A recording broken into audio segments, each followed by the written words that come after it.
De manière générale, l'intérêt du continuum prépa-grande école, c'est que les matières de classe préparatoire, qui sont des arts libéraux, c'est-à-dire des matières qui allient les sciences et puis les sciences humaines, eh bien, donnent un socle très général qui permet de mieux performer, non seulement en grande école bien sûr, mais surtout dans sa carrière ultérieure. Parce que ce sont des matières facilement transférables, qui donnent des compétences génériques, qui donnent beaucoup, disons, d'agilité. Alors pour la géopo, c'est un peu plus particulier parce qu'aujourd'hui, il y a une demande extrêmement forte de la part des entreprises de formation en géopolitique. C'est la troisième préoccupation des grandes entreprises dans un sondage de 2024, après les incertitudes économiques, après le fait de pouvoir sourcer les talents.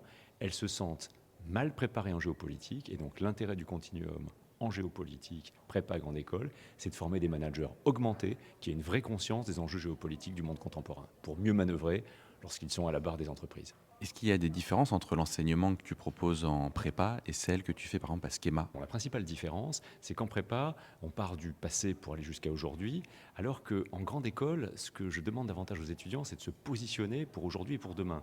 Bref, davantage être dans une perspective de prise de décision.